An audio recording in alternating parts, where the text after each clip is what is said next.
Hello மக்களே, நம்ம இந்த வீடியோவில் டிஎன்பிஎஸ்சி குரூப் 4 எக்ஸாம் எழுதும்போது டைமை எப்படி கரெக்டாக யூஸ் பண்ணுறது அப்படின்னு சொல்லி அந்த டைம் மேனேஜ்மெண்ட் தான் பார்க்க போகிறோம். ஏன்னா நிறைய பேர் கமெண்ட்ஸில் கேட்டாங்க டைம்லாம் பத்துமா, எப்படி கரெக்டாக எழுதுது அப்படின்னு சொல்லி. அதை பற்றி நிறைய இன்ஸ்ட்ரக்ஷன் பார்க்க வேண்டியது இருக்குது. அதை எல்லாத்தையுமே இந்த வீடியோவில் பார்த்துருவோம். உங்களுக்கு ஏதாவது டவுட் இருந்தாலும் கமெண்ட் செக்ஷனில் கேளுங்க, அதற்கான சொல்யூஷனும் சொல்கிறேன். ஃபஸ்ட்டு பார்த்தீங்கன்னா குரூப் 4 எக்ஸாம் பொறுத்த வரைக்கும் மொத்தம் 200 கொஸ்டின் கேட்பாங்க. இதுக்கு பார்த்தீங்கன்னாக்கா 3 மணி நேரம் டைம் கொடுத்துருக்காங்க. 3 மணி நேரம்னாக்கா 9:30லேருந்து 12:30 மணி வரைக்கும் நீங்கள் எக்ஸாம் எழுதணும். 9:30 மணினாக்கா 9:30 மணிக்கு தான் ஸ்டார்ட் பண்ணுவாங்கன்னு கிடையாது, 9 மணிக்கெலாம் ஸ்டார்ட் பண்ண போகிறாங்க. அதை பற்றி ஆல்ரெடி சொல்லிட்டோம். என்னன்னாக்கா 9 மணிக்கு உங்கள் கையில் OMR ஷீட் கொடுத்துருவாங்க.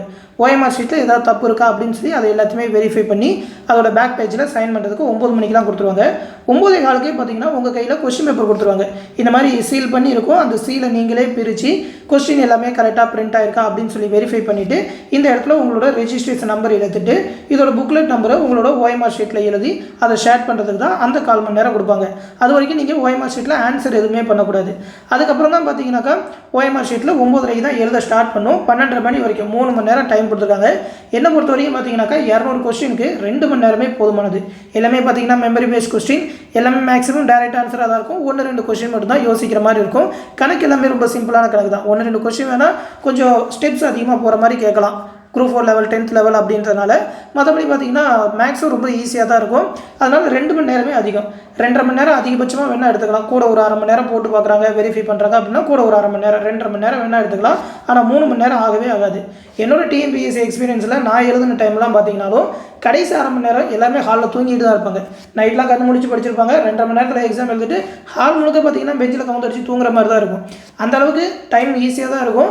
அதனால் குரூப் 4 பொறுத்த வரைக்கும் நீங்கள் டைம் அதிகமாக போகுமா அப்படின்னு சொல்லி நினைக்கவே வேணாம். பொறுமையாகவே பார்த்துக்கிட்டு வாங்க, கண்டிப்பாக டைம் இருக்கும்.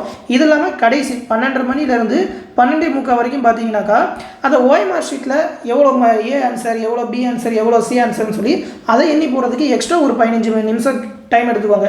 அதை டைம் எடுத்துக்கிட்டு மறுபடியும் இன்விஜிலேட்டர் அதை செக் பண்ணிவிட்டு சைன் பண்ணதுக்கப்புறம் 12:45 தான் உங்களை வெளியே விடுவாங்க. கரெக்டாக பார்த்தீங்கன்னா நீங்கள் ஹாலில் மட்டுமே 3.25 மணி நேரம் இருக்க போகிறீங்க. அதனால் டைம் வந்து ரொம்ப அதிகமாகவே இருக்கும். அதனால் டைம் கம்மியாக இருக்குமா அப்படின்னு சொல்லி எந்த விதமான பிரச்சனையும் இல்லை.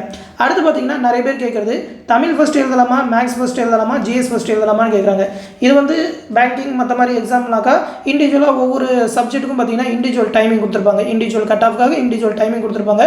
அதனால் அதை வந்து எதை ஃபஸ்ட் எழுதலாம் அப்படின்னு சொல்லி ஆராய்ச்சி பண்ணலாம். ஆனால் டிஎன்பிஎஸ்சியை பொறுத்த வரைக்கும் அப்படி ஆராய்ச்சி பண்ணவே பண்ணாதீங்க. 1ஆம் நம்பர் கொஸ்டின்லேருந்து 200வது கொஸ்டின் வரைக்கும் லைனாக ஆன்சர் பண்ணிக்கிட்டே வாங்க. அதெல்லாம் ஒன்றுமே பிரச்சனை இல்லை. நீங்கள் தமிழ் முடிச்சுட்டு, ஏன்னா ஃபஸ்ட்டு 100 கொஸ்டின் எப்படியும் தமிழாக தான் இருக்கும். அதுக்கப்புறம் 101லேருந்து பார்த்தீங்கன்னா GS ஸ்டார்ட் ஆகும். அதில் நீங்கள் மேக்ஸை மட்டும் ட்ரை பண்ணுற அப்படின்னு சொல்லி பார்த்தீங்கன்னாக்கா அதுவும் கஷ்டம். ஏன்னா பார்த்தீங்கன்னா மேக்ஸ் 25 கொஸ்டினை தனியெல்லாம் கொடுத்துருக்க மாட்டாங்க, இடையில கலந்து கொடுத்துருப்பாங்க. இப்போ இது வந்து போன வருஷத்தோட கொஸ்டின் பேப்பர். இதில் பார்த்தீங்கன்னாக்கா 121 தான் மேக்ஸ் ஸ்டார்ட் பண்ணுறாங்க. 121லேருந்து 133 வரைக்கும் மேக்ஸ் கேட்டிருக்காங்க. அதுக்கப்புறம் 172லேருந்து 183 வரைக்கும் மேக்ஸ் கேட்டிருக்காங்க. இப்படி தான் 25 கொஸ்டினை பிரிச்சிருக்காங்க. இப்படி தான் 2ஆக பிரிப்பாங்கன்னா அப்படி கிடையாது. திடீர்னு 5 கொஸ்டினாக சிலையில் பிரித்து கொடுத்துருப்பாங்க. அதனால தான் நம்ம ரிவிஷன் டெஸ்ட் எடுக்கிறப்பலாம் பார்த்தீங்கன்னா 5 கொஸ்டின் 4 கொஸ்டின்னு கொஸ்டின் பேப்பர் கூட கலந்து கொடுத்தேன். அந்த மாதிரி மேக்ஸ் கலந்து வரும். அதனால் உங்களால் தனியாக அந்த 25 கொஸ்டின் எடுக்க முடியாது. அப்படின்றனால மேக்ஸ் மட்டும் தனியாக அட்டன் பண்ணணும்னு நினைக்காதீங்க. லைனாக ஆன்சர் பண்ணிவிட்டு வாங்க. அது மட்டும் பார்த்தீங்கன்னா நீங்கள் OMR ஷீட்டில் தான் ஆன்சர் எல்லாத்தையுமே ஷேர் பண்ண போகிறீங்க. OMR ஷீட் ஆல்ரெடி அதோட இன்ஸ்ட்ரக்ஷன் எல்லாமே சொல்லும் போதே சொல்லியிருக்கேன். என்னென்னா அந்த 200 கொஸ்டினுக்குமே ரொம்ப நெருக்கமாக இந்த வட்டம் கொடுத்துருப்பாங்க. இவ்வளோ தான் ஒரு A4 சைஸ் பேப்பருக்குள்ளே 200 கொஸ்டினுக்குமே 5 வட்டம் கொடுத்துருப்பாங்க. ரொம்ப நெருக்கமாக இருக்கும். நீங்கள் இடையில ஏதாவது ஒரு கொஸ்டின் விட்டுட்டிங்கன்னா கூட அந்த கொஸ்டினுமே கொஸ்டின் பேப்பரோட ரஃப் பேப்பரில் நோட் பண்ணிக்கோங்க. இப்போ 15ஆவது நம்பர் கொஸ்டின் விட்டுட்டிங்கன்னா அந்த கொஸ்டினை மட்டும் நோட் பண்ணிவிட்டு கடைசியாக அதுக்கு ஆன்சர் பண்ணுங்கள் அப்படின்னு சொல்லி தான் சொல்லியிருக்கேன். ஏன்னா ரொம்ப நெருக்கமாக இருக்கிறப்ப அடுத்த கொஸ்டின் ஆன்சர் பண்ணுறதுலேயே தப்பு பண்ணிடுவாங்க. ஒன்றுத்தையும் விரல் வச்சு ஆன்சர் பண்ணணும். எதாவது விட்டுட்டிங்கனாக்கா குழம்பிடும். அதனால தான் எழுதி வச்சுக்கோங்க, கடைசியாக போகலாம். இந்த மாதிரி எழுதி வைக்காமல் விட்டுட்டீங்க, கடைசியாக வெரிஃபை பண்ணுறப்ப எந்த கொஸ்டின் விட்டீங்கன்னு சொல்லி உங்களால் பார்த்தாலும் கண்டுபிடிக்கிறதே ரொம்ப கஷ்டமாக இருக்கும். அதுக்கு தான் டைம் அதிகமாக எடுத்துக்குவாங்க. அதனால தான் டைம் பத்தாமல் போகிறது. கடைசியில் பார்த்தீங்கன்னா இவ்வளோ நெருக்கமாக ஆன்சர் பண்ணிவிட்டு வீட்டுக்கு வந்து தலைவலியே வந்துடும். அந்த அளவுக்கு இருக்கும். ஓகேவா? ஏன்னா பார்த்தீங்கன்னா அவ்வளோ நெருக்கமாக உத்து பார்த்து நீங்கள் ஆன்சர் பண்ணுற மாதிரி இருக்கும். கரெக்டாக பண்ணீங்களான்னு சொல்லி உங்களுக்கே கடைசி வரைக்கும் டவுட் இருந்துகிட்டே இருக்கும்.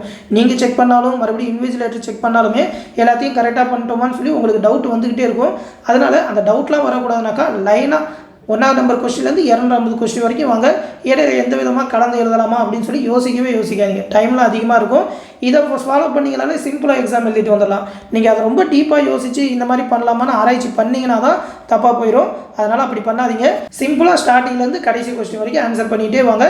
எந்த ஒரு கொஸ்டினுமே விட்டுறாதீங்க. அப்படி விடுறீங்கன்னாக்கா கடைசி ஆன்சர் பண்ணுறதுக்கு அந்த ஒரு கொஸ்டின் நம்பர் மட்டும் நோட் பண்ணி வச்சுக்கோங்க. கடைசி 6 மணி நேரம் சீக்கிரம் முடிச்சுட்டு தூங்கணும்னே எழுத வேணாம். ஏன்னா பார்த்தீங்கன்னா ஸ்கூல் காலேஜெல்லாம் சீக்கிரமாக முடிச்சுட்டுன்னு சொல்லி சொல்லலாம். ஆனால் இதெல்லாம் சொல்லி எந்த விதமான யூஸும் கிடையாது. அதனால் முடிஞ்ச வரைக்கும் அந்த 3 மணி நேரத்தையும் ஃபுல்லாக யூஸ் பண்ண பாருங்கள். ஏன்னா இவ்வளோ நாளாக கஷ்டப்பட்டு படிச்சிருக்கோம். அதை கரெக்டாக யூஸ் பண்ணாக்கா அந்த 3 மணி நேரத்தை ஃபுல்லாக யூஸ் பண்ணும். ஃபுல்லாக பார்த்துட்டு நல்லா நிதானமாக ஆன்சர் பண்ணி கடைசியாக ஒரு தடவை வெரிஃபை பண்ணிட்டு வாங்க. ஆன்சர் OMRல பண்ணும்போது கேர்ஃபுல்லாக பண்ணுங்கள். எல்லோரும் நல்ல விதமாக எக்ஸாம் எழுதிட்டு வரணும்னு சொல்லி என்னோட ஆல் தி பெஸ்ட்டையும் சொல்லிக்கிறேன்.